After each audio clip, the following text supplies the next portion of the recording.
বাংলাদেশ স্বাধীন করা হয়েছে, সবাই একসাথে কাঁধে কাঁধ মিলিয়ে হাতে হাত মিলিয়ে দেশকে এগিয়ে নিয়ে যাবেন, কিন্তু এক ফ্যাসিস্ট সরকার আমাদেরকে সেই সুযোগটি দেয়নি।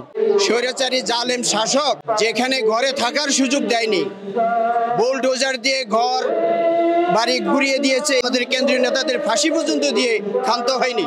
বই পুস্তক কোরআন হাদিস দেখলেও তাদেরকে গোপন বৈঠকের আখ্যা দিয়ে তাদেরকে নেতা কর্মীদেরকে এইভাবে গ্রেপ্তার করতো, নির্যাতন করতো, ফাঁসি দিত। সেই বিদেহী আত্মার প্রতি মাগফিরাত কামনা করছি, যারা 5ই আগস্ট এই দেশকে নতুনভাবে স্বাধীনতা দিয়েছে। যাদেরকে ধ্বংস করতে চায় তারাই বিলীন হয়ে যায়, কিন্তু যারা ধ্বংস হতে চায়, ধ্বংসাতে থাকে, তারাই জেগে উঠে।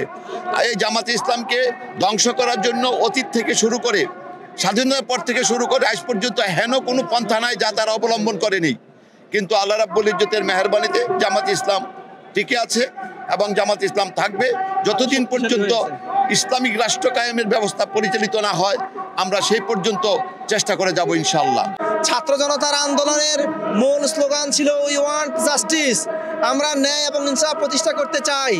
বাংলাদেশ জামাত ইসলামের পক্ষ থেকে আমরা দেশবাসীকে আহ্বান জানাতে চাই, ছাত্র জনতার এই স্লোগান এটা আল কোরআন এবং আল কোরআনের আলোকে একটি আদর্শ ইসলামিক সমাজ ব্যবস্থা বাস্তবায়নের মাধ্যমেই উই ওয়ান্ট জাস্টিস বাস্তবায়ন সম্ভব।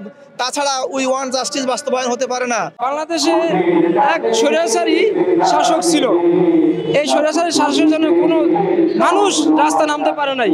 কারো স্বাধীনতা যে 16ই ডিসেম্বর সুন্দর একটা অনুষ্ঠান, এত মর্যাদাপূর্ণ একটা দিন, এত চমৎকার একটা আয়োজন হবে, কেউ নাম ধরে শুধু স্বৈরাচারের ভয়ে।